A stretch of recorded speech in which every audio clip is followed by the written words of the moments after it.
Welcome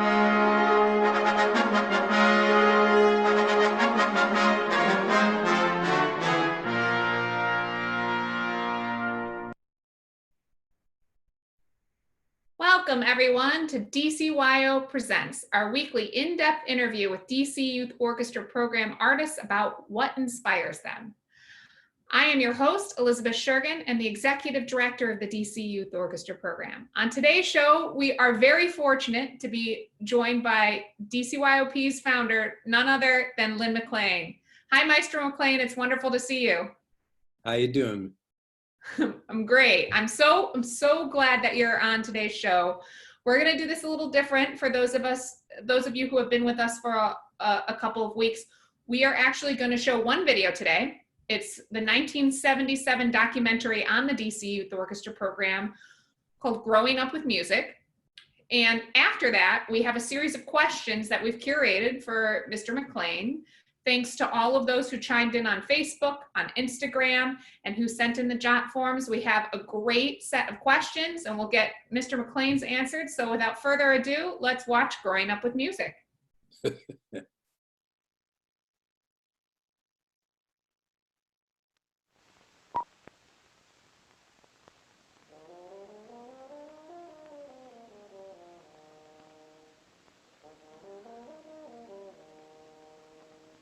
It is Saturday morning at Calvin Coolidge High School in Northwest Washington.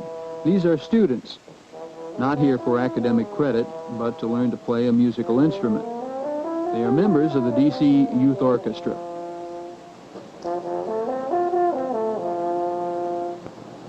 Here it is. Here's the downbeat. 1, 2, 3, go.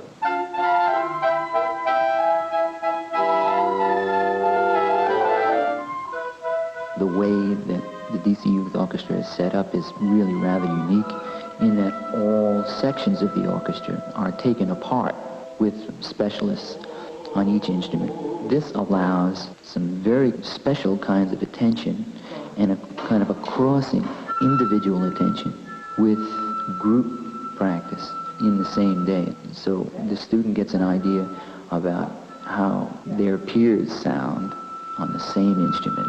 And then they hear how the orchestra sounds at the same time. It's a tremendous learning experience in that way.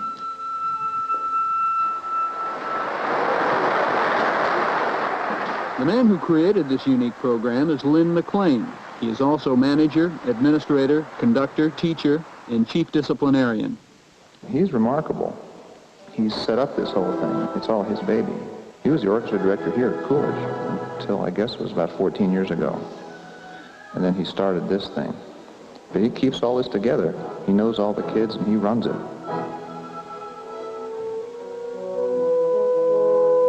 There are 4 different levels of playing. There's a beginning and a prep level, and then 3 performing levels, all of which have horn sections. And you work with them during Saturdays and evenings in the winter, and then all day, Monday through Friday in the summer. The summer is a good concentrated program. They get 4 hours a day of performing rehearsals and sectionals. Make a lot of progress.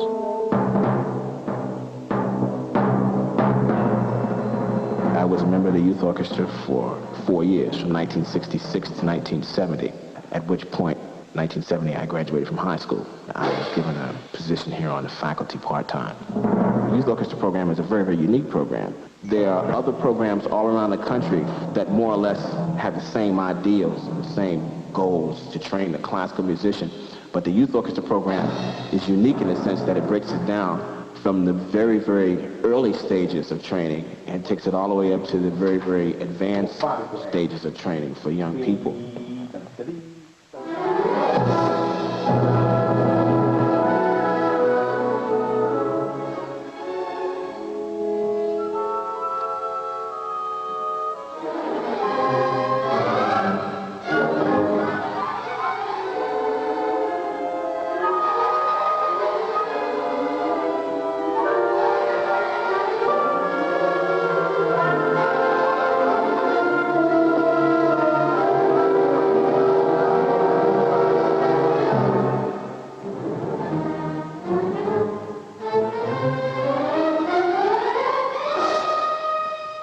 But all the the hard work and practice and Saturday morning sectionals have their payoffs.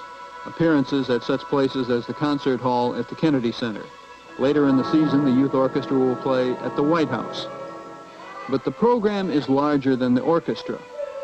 For the younger, less proficient musicians, graduation to the youth orchestra is the payoff.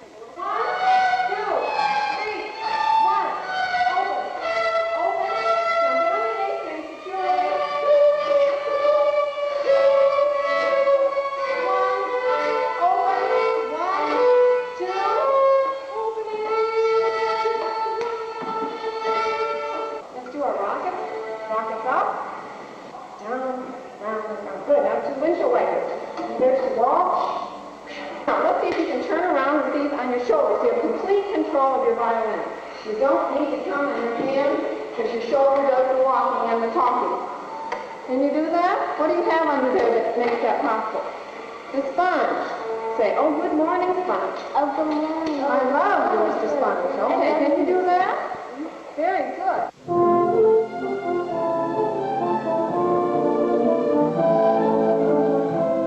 As far as motivation is concerned, there's very little I have to do to motivate him. I think the thing that I have been working on with him the most since I've been here is not so much the technical aspect of their development as much as the mental attitude, as much as the right way to do it. And if you know the right way to do it, then you can motivate yourself toward technique and actual performance. But attitude is very, very important.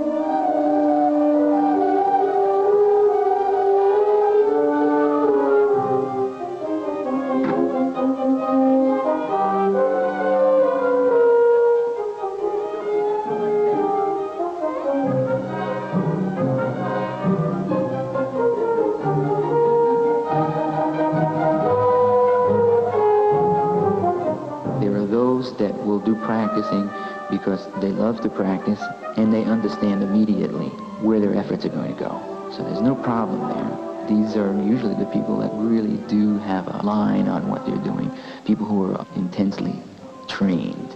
Then there's a group of people who are under that, who may not have been that well trained, but are talents, who respond to those people who really can produce. And they get pulled along and eventually learn from their peers, which is an amazing thing. And then there are people who may not practice and are just beginning to learn, maybe some of the younger children, because there really are some very young kids in the orchestra. Well, let's see, now I think maybe the youngest is about 11. The kids that are amazing are the average kids that make themselves do it. They sit and some of them put in 2-3 hours a day. They make themselves more than average just through their own efforts. The kids that are going to be professionals are going to do it anyway. The orchestra concedes little to its own youth. Rehearsing for an appearance at the First American Festival of Youth Orchestras in the Carter Barron Amphitheater, McLain and his players work on several difficult pieces. The idea of competition with the other orchestras is played down, but comparisons are inevitable, and the DC group is anxious to compare well. And so they practice and rehearse. And again, the rewards are more than musical. We get some students in here who really devote their time, and they're geared right to that. They're getting the tools, and those kids are very, very successful, and they come back here and they can talk to you about politics or poetry or whatever, and that comes. It's just a spin-off. Are we going to hear any of those trumpet parts, are you, or what? I don't mean Alan. Yeah, they know when you haven't practiced, but you go over a lot of it in section. They expect you to practice, and they expect you to be able to keep the standard of the orchestra and of, you know, that teacher's own standard. If you're not doing all right, they'll come up to you and go, hey, you better start practicing. Like my teacher comes up and says that to me all the time. You better look that part over. Okay. And so I look it over.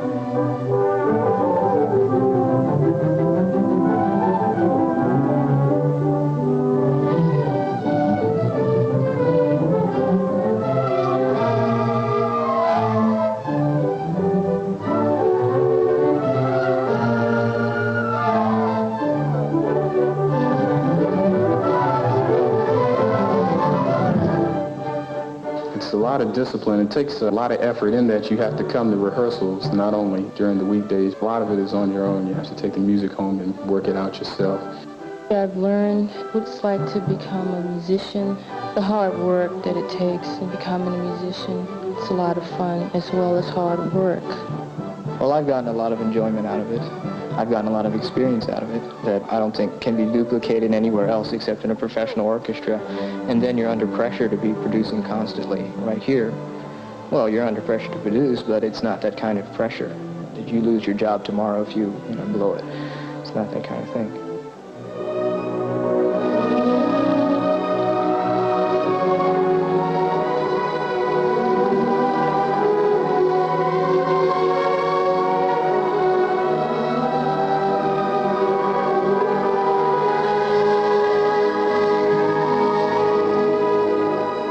Large crowds in places like the Kennedy Center can unnerve even professional performers.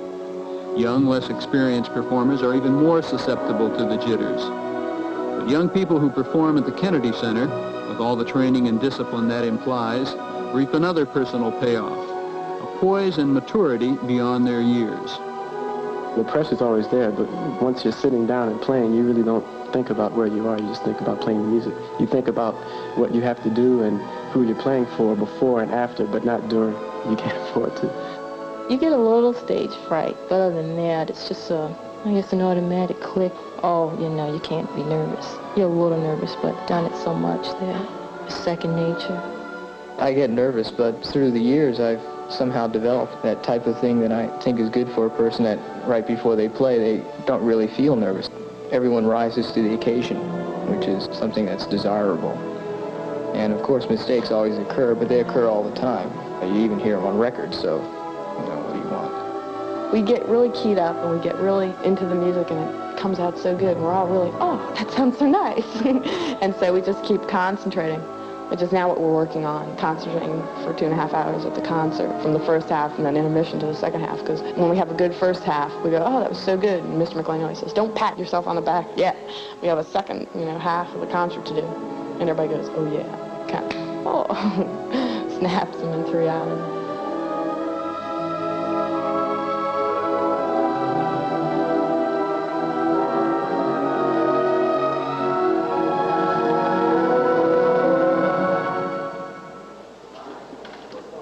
I would say easily 90% of my work is working with the staff that develops these kids all the way from 4, 5, 6 years old, all the way up to the senior high school, 18 years old. I guess altogether I have to think in terms of keeping a good connection with good professional musicians, which means I have to keep my own standards to that level. Definitely staying with the community so that we can develop the parents. In this program, for instance, we have families with maybe 3 or 4 kids in it. We have many kids who are related to each other. We even have children of graduates of this program here. So this is 16 years, I think, something like that. I have to cover the community churches, public schools. I have to develop the grants. I have to administer them. I have to be responsible for discipline in the classes. Come on in here. What, you late to class? You just practice your scales. Did you? Mm-hmm. Are you gonna be able to play them today for the teacher? Uh-huh. I get my fingers in the wrong place. Well, Miss Capps is a good teacher, so if she says you aren't doing something right, then there's something wrong. You would disagree with what she said? Mm-hmm. You got no problem with her? Right. Then you know the problem is you. Mm-hmm. Oh, good. Okay. Interrupt. Walk back to the teacher. He was 45 minutes late to class, although his bus had arrived before 9 o'clock. He was outside the building playing. What do we got to say?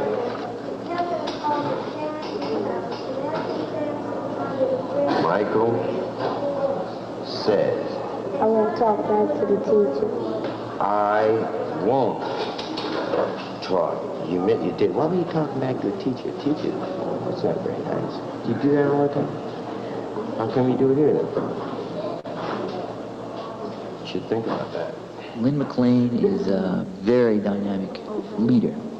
He has a tremendous ability to grasp the overview on political issues, the feelings of others, and the music all at once. I think in ways he's ideal as a conductor. 1, He demands perfection all the time. It's a good quality that I feel that I can carry over into my other walks of life, demanding perfection, always striving to do the best at something that you possibly can. This is really good, for a lot of kids who may not have that same type of push from their parents at home. They get a lot of moral values here, such as an attitude to strive for your best. It's still laid back too much. You're waiting. I'm going, da, and I want, pa, into it. Here we go. Come on. Oh, he's a great guy. He's very sincere in his work. He loves the kids. He's willing, and he's a very hard worker. He gets the thought across that it takes everybody to be one.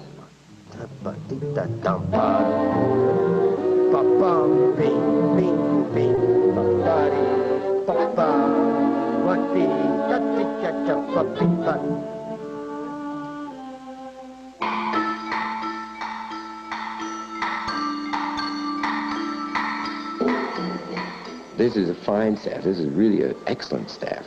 I don't think there's anything at this level of teaching where children are exposed to as fine a staff as we have. There's probably a number of universities that would be glad to have them.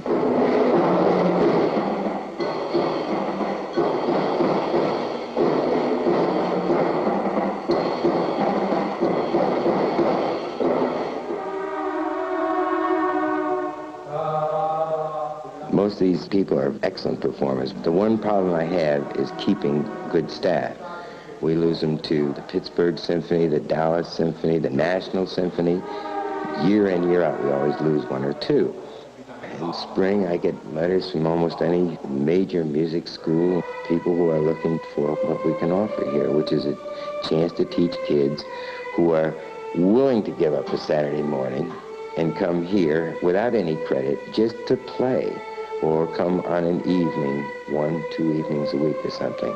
Right away, if you're a musician, you say, well, someone will come here on a Saturday morning and everything, they're not even getting any credit for it, then you got something going for you, rather than having a bunch of cards sent to you by a principal and says, these children will study this with you, and they all look at you and dare you to teach them.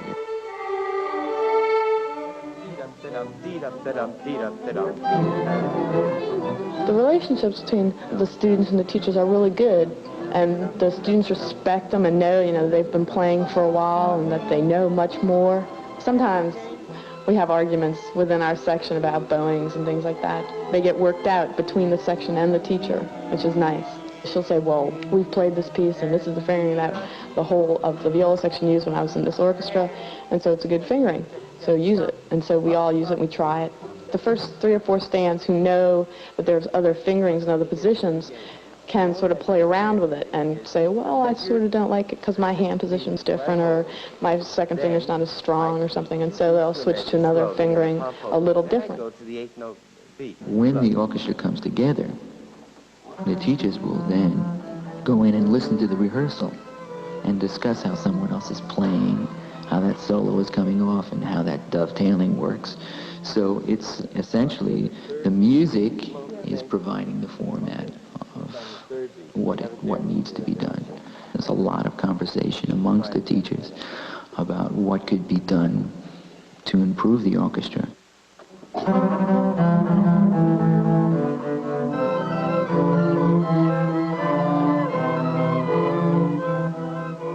one of the staccatos ought to be moving toward the next thing, just like in William Tell. Bum bum bum ba dum, bum bum bum bum ba dum. Okay? All right, same type of thing. Plus you got a crescendo written in under there. Right? Right. Okay, let's take it at D. Bum bum ba dum, bum bum ba dum, bum bum bum. Okay? D. 1, 2, 3, 1, ready, go.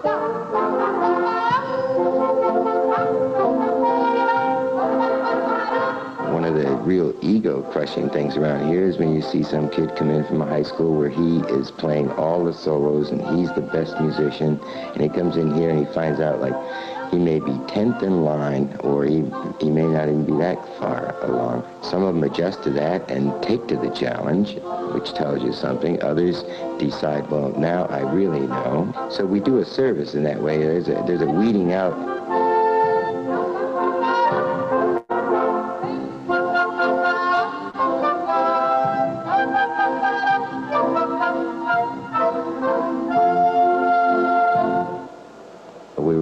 tried except in our own backyard. And the kids coming up realize that their training is really putting them together. They can take their training, go overseas with it, and match themselves up with anything else. So that trip was really very good in that it put confidence into us, into the staff, the kids, the young kids coming up. The last trip we took was to Scotland, and we all got really psyched. We were so psyched. Oh, we were the best orchestra. We were invited to play in the International Festival for the second time, and Mr. McLain, it was a big thing for him, and it was a big thing for the program and for Washington, D.C., and for the United States. And so we picked really hard pieces. We played Mahler's Fifth. 72, I got an opportunity to play the Herbert von Karajan Festival of Youth Orchestras in Berlin, Germany. Again, I say, probably never get to Berlin, Germany in my life. And in 74, we went to the International Festival of Youth Orchestras in Aberdeen and London. And it's just amazing. Get to live with various people from other countries, other cultures. And then when you consider the fact that great orchestras from all over the world come there to perform and play, and here we are, DC Youth Orchestra, a bunch of kids. It's really something else. I have pictures at home, me on the Kennedy Center stage, that's something else. And you show your kids this 10 years from now, they say, oh, yeah, you were a soloist at the Kennedy Center. It's really nice experience. The orchestra season culminated with a performance on the south lawn of the White House. It was a seasonable August afternoon in Washington, hot and humid. The DC Youth Orchestra shared the sunlight with another group of first-rate musicians, the Junior Philharmonic of Tokyo.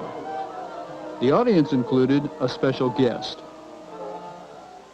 There's a beautiful mixture of people, not just in colors, but in economics and experiences. You'll see one child here who's traveled the world, and another one who just hasn't been off the block.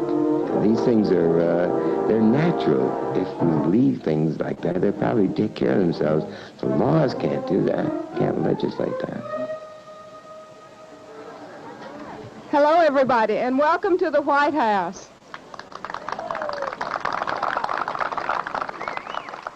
We're glad to have all of you here this afternoon, and it's very, very exciting to me, and I know to you, to have the Junior Philharmonic Orchestra from Tokyo and the District of Columbia Youth Orchestra performing together for us. It's just been a great experience. It just shows you what you can do if you become interested in music when you're young.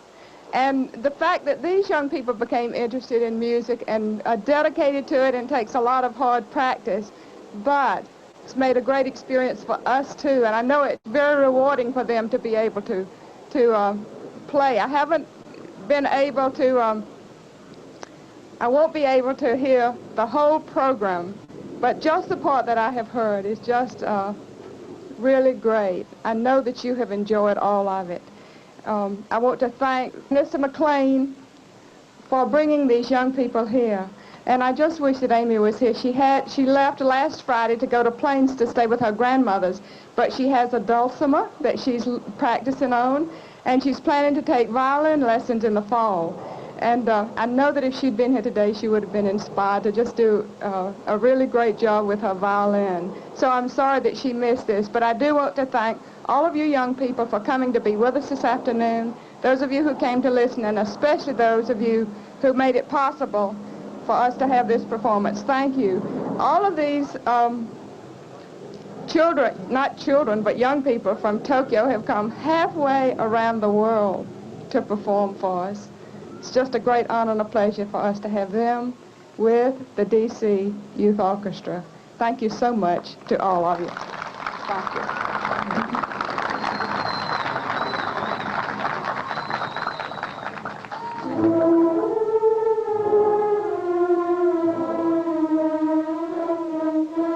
Borders just break right down if you leave them break down and you don't apply laws and rules and everything else.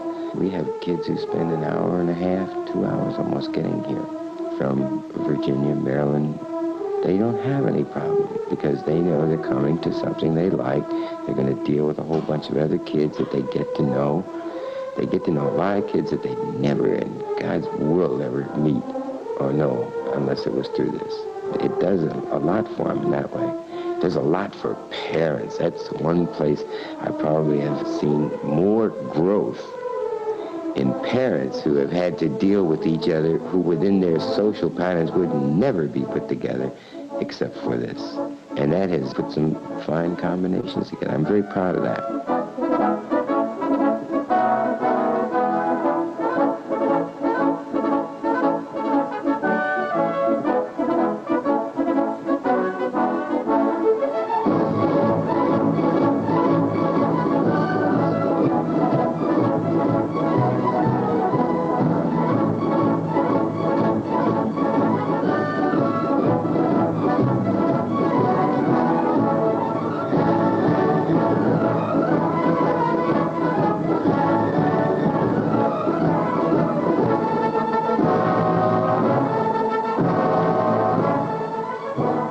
We have a number of parents who have learned the Beethoven Symphony from their children because they've heard it played and they went to a concert, they've heard it, and they come back, and pretty soon, after a couple of years, the parents will come up to them and say, well, I don't think the Beethoven was as good this year as last year's. And 3 years ago, they had no idea. So there's a spin-off from this program that really is, I don't even know how to measure it. When something comes up or we have a crisis or something like that, and then I'll get a lot of people calling me back from 10, 15 years ago. And I realize, golly, it's a lot of people. It really is.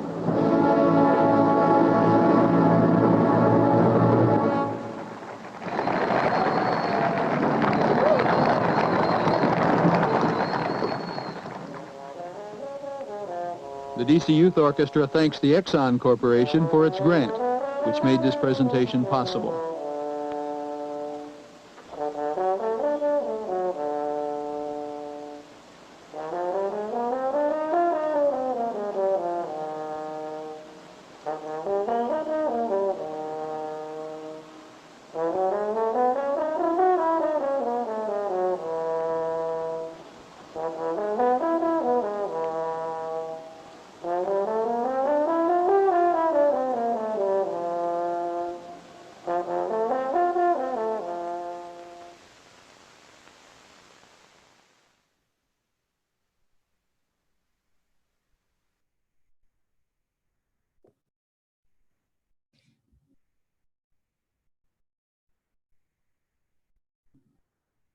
Mr. McLain.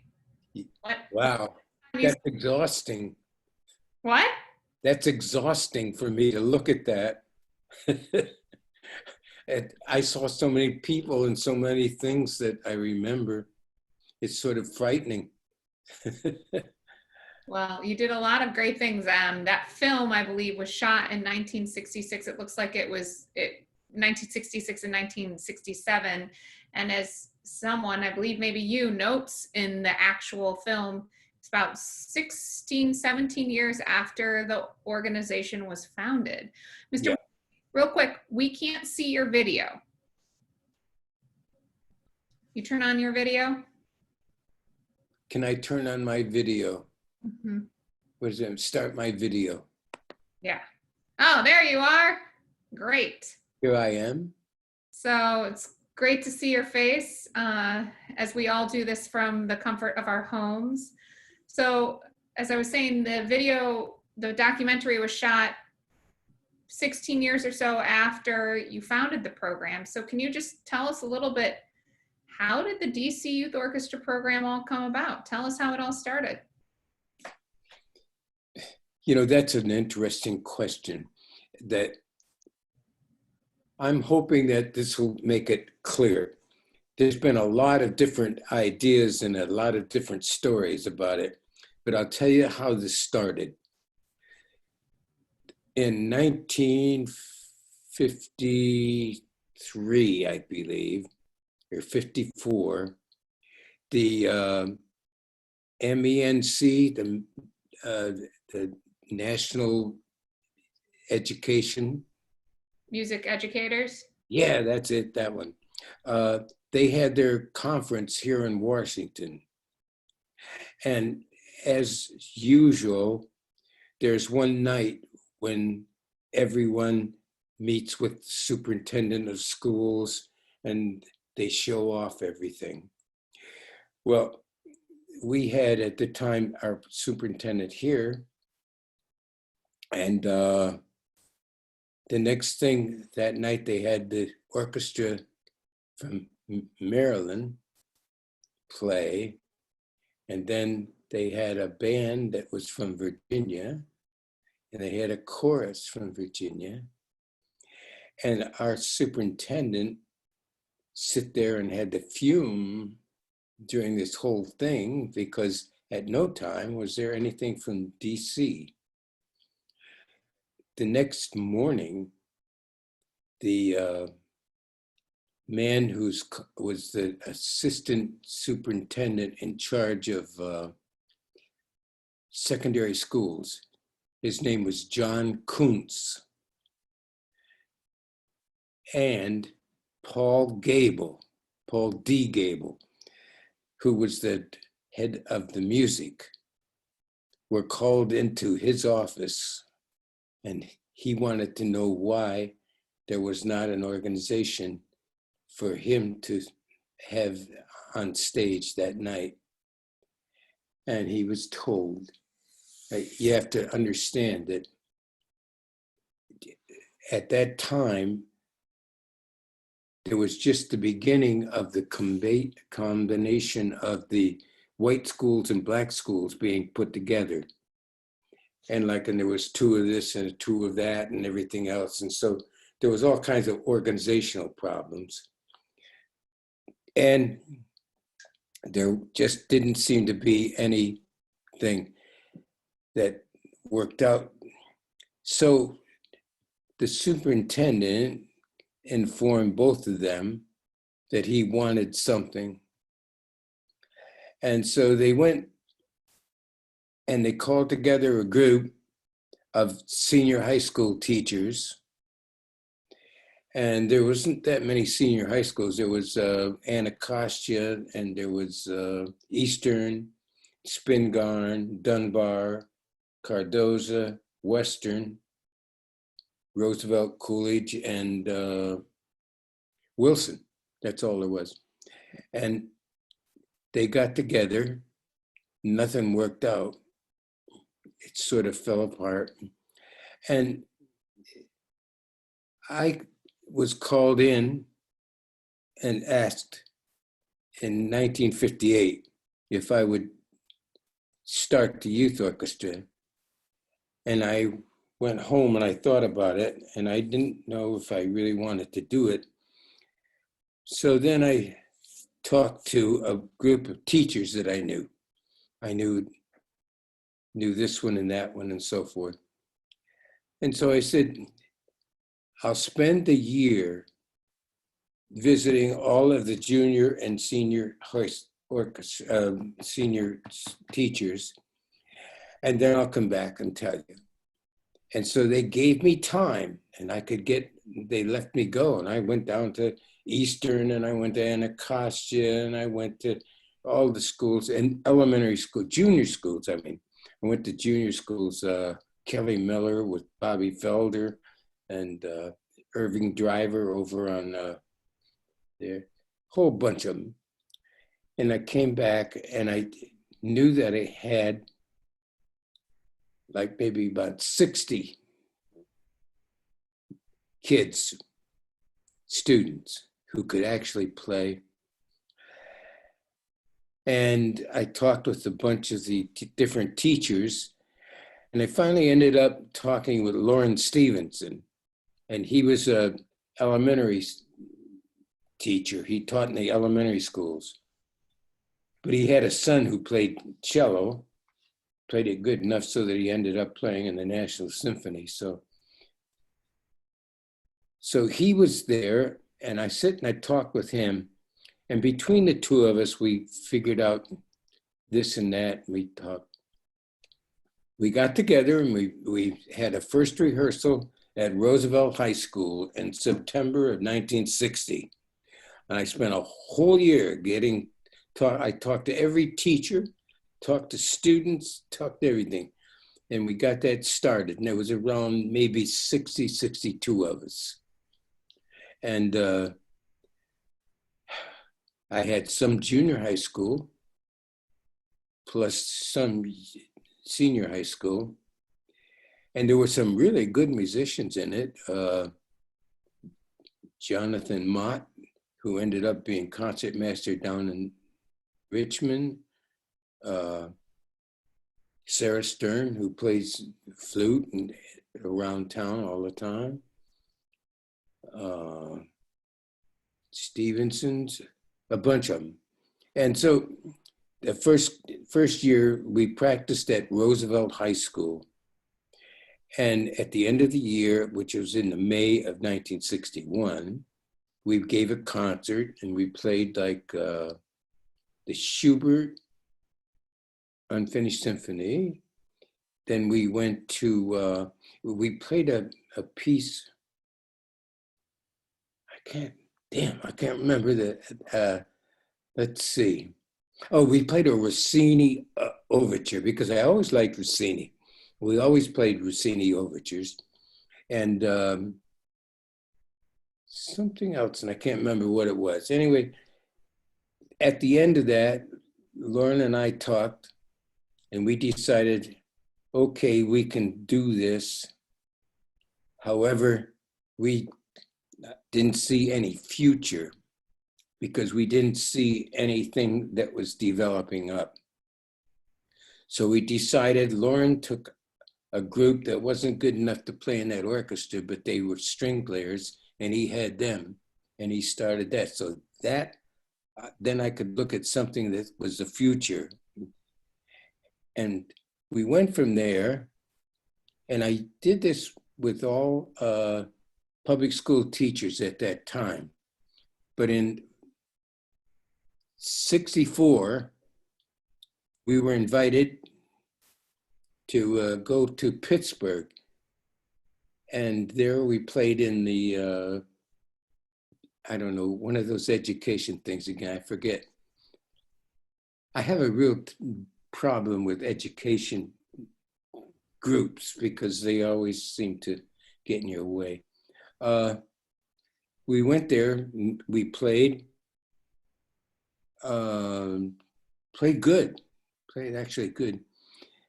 But when we did that, we had to do something, and that was get together with a whole bunch of people and figure out how we're going to get the students from here to there and what they're going to do overnight and a whole bunch of stuff. And I held up my hands and I said, nope, I can't do that. I can't.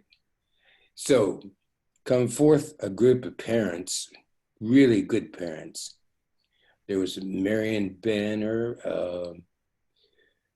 who had a good violin son who ended up out in San Francisco. We had Marilyn Thornton, Joe Thornton. He became the treasurer because we had to have someone that take care of the money because I wasn't going to deal with money. I told him nothing, I don't want nothing to do with that. So he took care of that and had to pay for buses and all that kind of stuff. And Walter Hawthorne and Molly Stern and this whole group, and they were the group of parents, so that at the end of it, we went to the concert, we played very well, got a good review, got a statue or whatever you want to know, I don't know, one of those things that you put on the desk, looks important. And we came back, and so I had to rethink things because now the group was becoming formidable and there were some really good players, and there was this group of parents who were wanting to really make sure that their children got this. So it was a nice thing. About that time, the district ended up having a mayor, first time. Before that, we had to go down to the building down there in the basement and talk to this congressman from God knows where out there. They had no idea what they were doing. And so that was where the parents group was formed, which now I think you have as a board. we called it the Friends of the DC Youth Orchestra. And from that, it became really, all of a sudden, very big. And Kennedy came into, because Eisenhower was there. Eisenhower is the one who actually made the black and white schools come together. And so, you know, we had all this ridiculous stuff. You had 2 of this and 2 of that and everything else. And so attrition, after several years, either one black or one white was retired or something, and it ended up more of a level. And so we had this whole organization. And when Kennedy came in, there was a big drive for putting money into the summer. And we got a chunk. Good for you. And from that, we started classes. And when we started classes, the classes were filled. We couldn't even begin to take care of them all. I remember Gus Sims, who was a teacher. He played violin or piano. He was a good piano player. He came down to my office and he said, "Lyn, come up here. I got to show you." So I went up to his room and he had 47 clarinets. Clarinets in one room. Clarinets. And they were all sitting there, little kids, you know, like 5th grade, 4th grade. And I said, and he looked at me and I said, "Oh my God, okay." I said, first of all, I'll get a couple of kids from the youth orchestra to come up and help you so that we can at least get some organization to it. And he was very good about it. I mean, you know, he was happy. After all, he had students. But all the classes were like that, and they were really overrun. And so then I had to take care of things at the higher levels where the teachers, they didn't have the understanding of maybe fingerings, bowings, phrasing, balance, any of these things, because they were, you know, da, da, da, da, da, da, that type of thing. And to get musical. So I brought in people from the service, good ones. The first one I brought in was a brass player because I wanted the brass. And so I went to Howard University and I got Bill Penn, and then I got the trombone player from the Navy, and all of the people that I had been using were public school teachers, and they looked at that and they said, "Uh-oh." And I immediately realized that I was in trouble, because either I make the orchestra grow, which means I have to have a certain type of teacher and a certain attitude, or I make sure that the teachers in the public schools are happy. And I couldn't do both. And so that's when the parents went to me and they agreed with what I wanted to do. And that was when we caused a lot of problems. It kept going like that. But we got the mayor, we finally got a mayor, Walter Washington. And his wife was the principal at Cardozo. And so I knew something about them. And so Walter come up and he became very supportive. And in fact, he come to a rehearsal and I asked him if he would do something, and he conducted. And he did his thing. And they took pictures of it and it was in the papers and everyone said, "Oh, wow, good." And so at that time we were getting ready to go to Switzerland, 1970. And so he was a big push to help us. He was very good. I got a lot of help because at that point, our government, we started to have a government rather than a commissioner assigned by someone down in the house. Now we had actually a mayor that we had voted for, and we had councilmen. God, we had councilmen. And we had also another one, a school board. Finally, Fenty got rid of the school board altogether, and that was a smart thing, because that was just too many people in the mix. So at that point, at 1970, we had a good orchestra then. I was some of the people in the National Symphony. I picked a Hanson Symphony when we went to, and they all said, "Oh, what do you want to play him for?" And I said, "Because he's an American composer, and he's good. It's fine. It's nice music."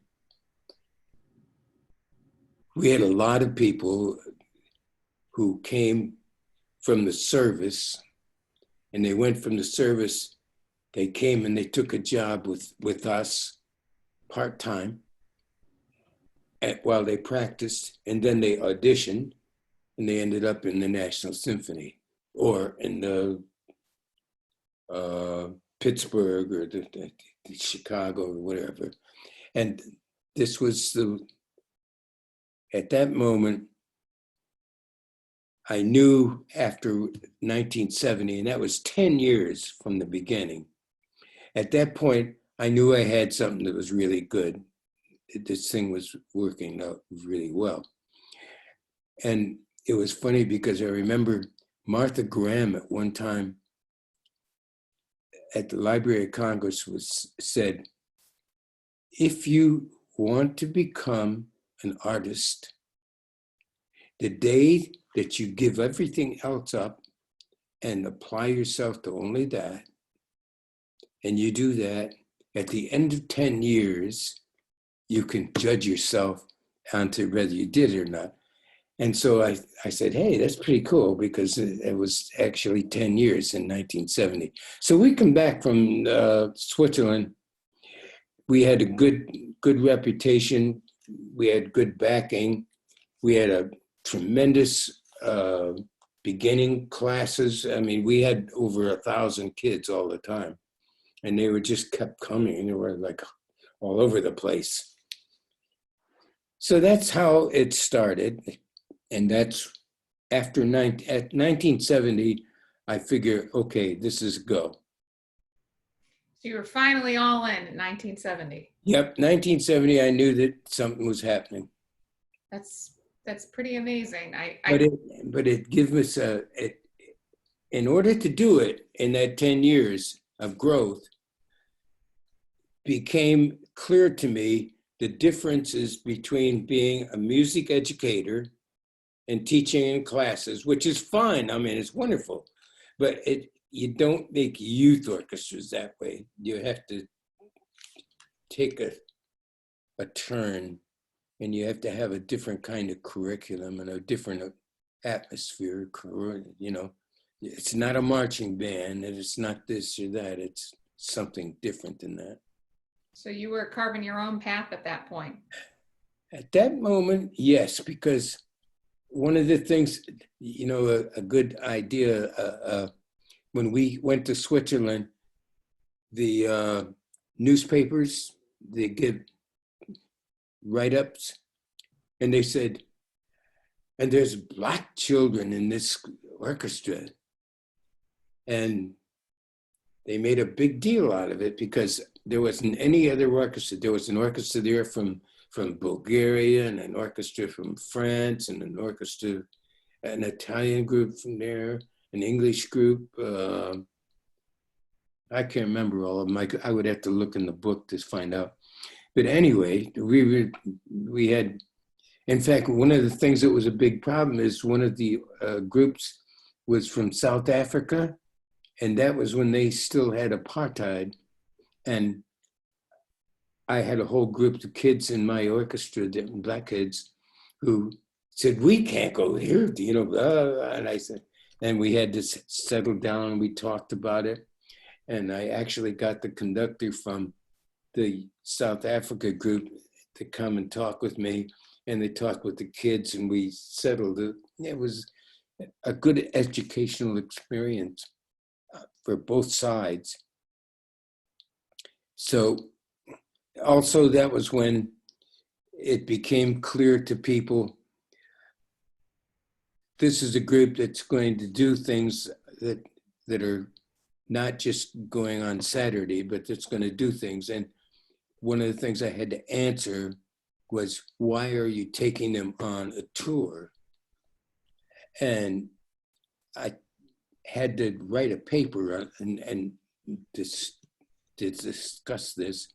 And one of the things that I said is that when we come back from a tour, they'll be there and they'll have little things that they bought, either chopsticks from here or whatever from whatever country we were at, and things like that. But we don't know the real part of that for years, because it's what they come across by talking to other people, to maybe being in, for instance, in a place like Japan and having a tea service and with a kimono and learning things like that, or going to China and being on any of these, all of these things. I said, that is going to be part of their education and their growth. And that's going to show, so that you can't really judge what the value of taking them on a tour is for probably 10 years. Then ask them and see what they say, which is one of the reasons why I keep saying we got to put it down by years and have people, former orchestra people, make comments. You can see that. Absolutely. And what Mr. McLain is talking about to all of our viewers is we have this, gave this great idea of creating a DC Youth Orchestra storybook. And so after this interview today, we're going to post on our social media and on our website a form in which people can send in their memories year by year. So we can begin to compile essentially a narrative of the DC Youth Orchestra program from the student perspective, because we have, and are so fortunate, we have Mr. McLain's perspective, but you know, the impact is on the students too. And so we want to hear from you. It will be them, it will be the students who, it's their book, their story. The only thing I can do is give you the front, which to start it, but after that, it's theirs. Yeah, and we've actually already seen some of this on Facebook. We posted a program. I was telling Mr. McLain before we started recording today that we posted a program from the 1974 tour to Scotland, which is one I actually hear a lot about. I think, and I'm going to ask Mr. McLain to tell that story in just a minute, but we had so much engagement from alumni who just remember that experience of going to Scotland in 1974. And, you know, like you said, maybe when you're 15 years old, you're not totally aware of how it's going to resonate with you throughout the rest of your life. But now that we've gone on and lived lives and careers, and you realize how important that trip was. And I know I tell you this a lot, but I am just completely impressed and blown out of the water with how large of orchestras you took abroad and how frequently you went abroad. So tell us a little bit about that 1974 tour to Scotland, because that's one we hear a lot about. Well, it was a very good orchestra.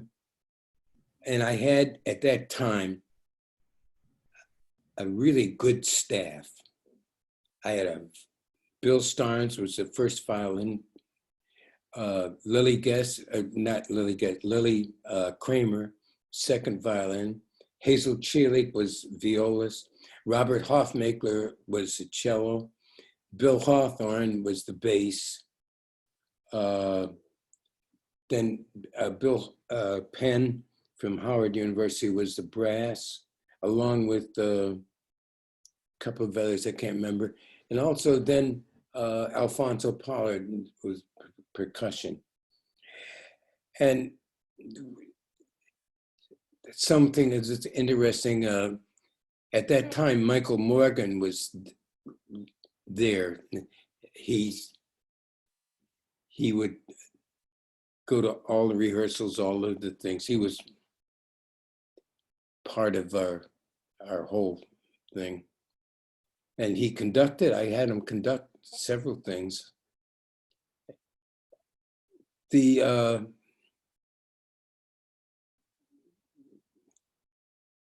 We did a couple of things that were really important. One is we met with the Japanese orchestra, the Tokyo Junior Philharmonic, and Seto Sukuhara. In fact, you saw him on the movie, Seto. When we played in Aberdeen, that was probably one of the best performances we ever did. We got really good write-ups from music critics in London even came to that. And so we played a couple of places. We played in a town outside of Aberdeen that was where Carnegie was born. And it was a big thing, nice. But the other part of that is that we went to London from there. And a group of our kids were chose to perform in London with Copeland, who conducted them.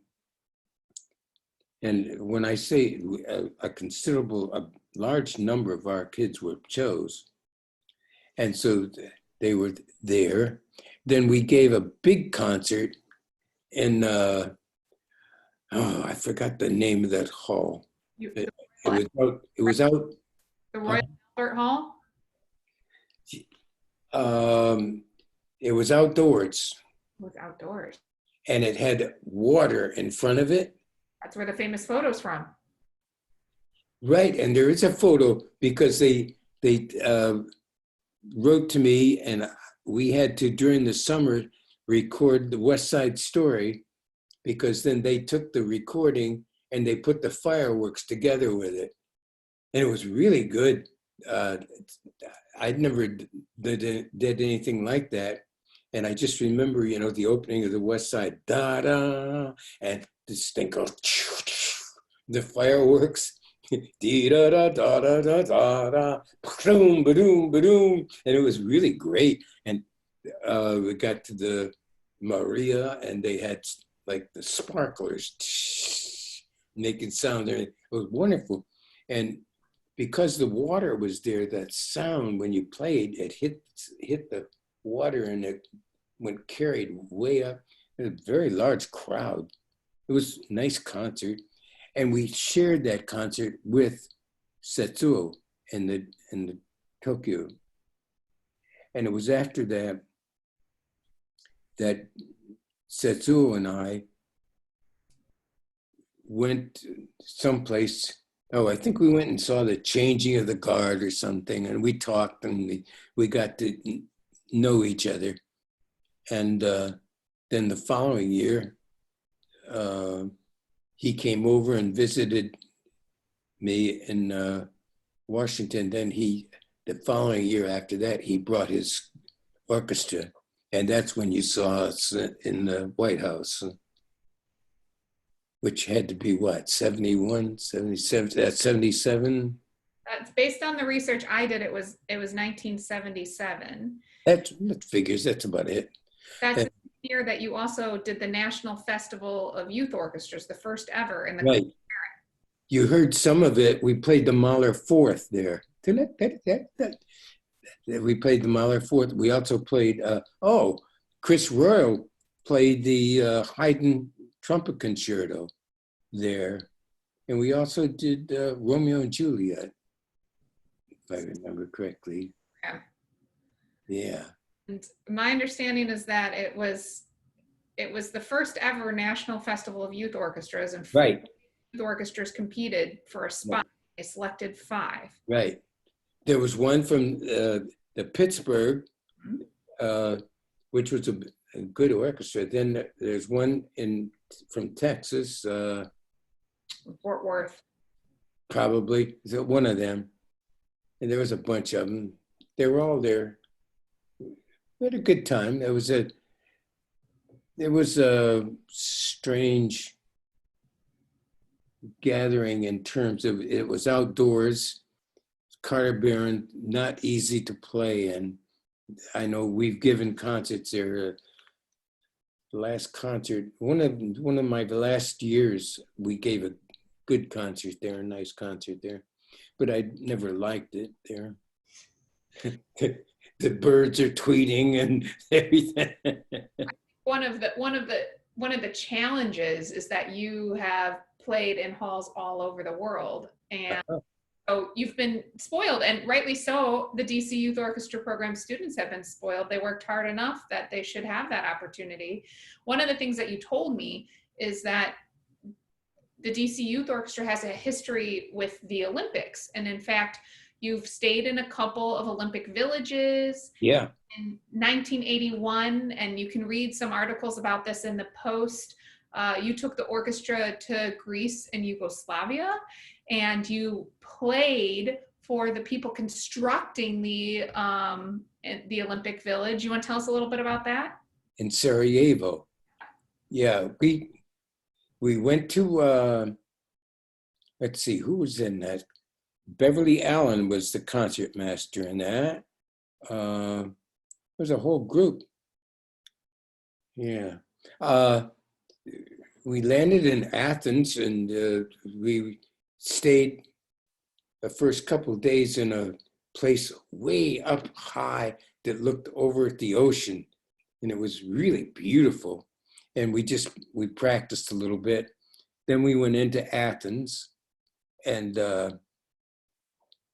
then we played in a place that they had lights up, and it was dark at night, and they had these lights up. And when we played, there's this rocks. I mean, you know, I don't know if you've been in Greece, there's a lot of rocks, and they come down out of, we played there and the sound come out. That was rather an interesting concert. Also, we went to the Navy Yard there. The Americans had a base in Athens, and we got invited to a house afterwards, and we found out it was a retiring home. And we got there and we found out that all of the people, they were sailors who had been stationed there, and when they got out, they stayed right there. They were all American. It was the whole group of American retired sailors. It was rather interesting. We had a good time. Then we went across and into what was then Yugoslavia, because that was Tito at that time. And we went to, stayed in the Adriatic, right into the sea. It was a rather interesting. I think most of the orchestra stayed in what we call a hostel, a youth hostel, that night. And then we traveled up and we went all into the mountains, and then we went to Sarajevo. And Sarajevo was preparing for the Winter Olympics. And they had large number of young folks who were working. I don't know what they did. They carried wood and pounded wood or do whatever they did. Anyway, they brought them in, and we played a big concert there for them. And it was just a mass of people, very, very large. Then we went from there. Then we went up to, was it the Danube? Yeah, I think it's the Danube up at the top of Yugoslavia or the Rhine. One of them, I don't know which one. And I had a wonderful meeting there with all of these musicians and writers and poets and everything. And right on the water, we went there and we talked. And they had one of the writers had a daughter who could speak English, and so she helped me. Those same people, like about 2 years after that, were killing each other because that was a terrible thing. So that was one, but the first one was we got Karajan when we went to Berlin. The first night there, we were told we stayed in the Olympic Stadium. And I thought I was really impressed with that because I remember, you know, the Olympics and Jesse Owens running against Hitler's favorite runner and winning and everything else. And there we were right in the middle of Berlin in the Olympic Stadium. That was cool. Then we also went Korea. You played the opening ceremony. Korea. I went to Korea and we played there. The new stadium, brand new. Rather interesting. A lot of, those are all good. I'm hoping there'll be kids that'll remember each of these. I can remember each of them. I can name kids from each of them. But they should write the book. Yeah, so that's just going to lead us to another plug. Everyone who's watching this, if you were in the DC Youth Orchestra program, we want to hear your stories. We've created a JOP form. We're going to publish it on our social media. So on Facebook and Instagram, we'll even throw it up on Twitter and on our website, which is www.dcyop.org. And Mr. McLain has been so generous to start us off today with some of these stories. And, you know, I can say that before the pandemic, before we were all on quarantine, we would get lunch at La Piquette. And I remember that Evan and I thought we had some really great tour stories under our belt, having been on 3 tours in the last 6 years. And, you know, canceled planes, all of that jazz. But wow, we were definitely put in our place with all of these amazing and crazy, wild tour stories. I mean, you used to take orchestras that were huge, 100+ sized orchestras with 50 adults on tour. I mean, you were DC Youth Orchestra was a force to be reckoned with in all these countries. And we've done a handful of these DCYOPresents over the last couple of weeks since we've been, you know, on our stay-at-home order.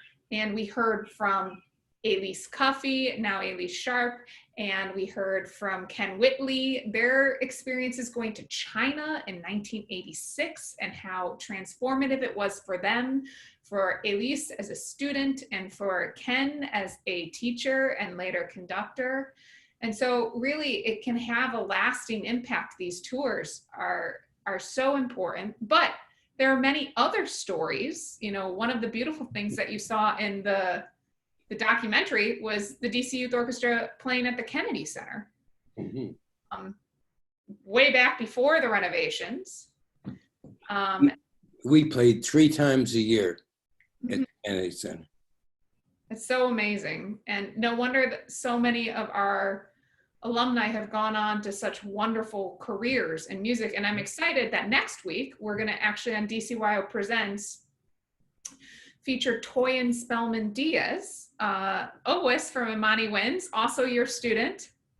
She's gonna talk to us a little bit about her experience in the DC Youth Orchestra program. So we want more and more of our alumni to come forward and tell us the story, and tell us it now so we can begin to compile this in honor of our 60th anniversary, which who knows if we'll be at home or if we'll be all meeting up together, but it's a time to celebrate. And I'm just so grateful, Mr. McLain, that you have taken the time to share with me, share with Evan, and share with the current team this history that is so rich and so beautiful and so important.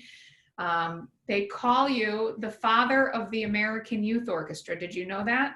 I don't know what they probably called me a lot of things. I like that one, but it is evident that you really created a new path for the DC Youth Orchestra, not just being a youth orchestra, but learning how to build upon the programs that are in the schools, how to flesh out this tier of orchestras. And it's something that we can only begin to live up to today. So I just want to say thank you.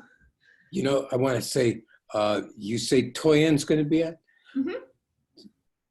Her father, A.B. Spellman, I don't know if, I don't know.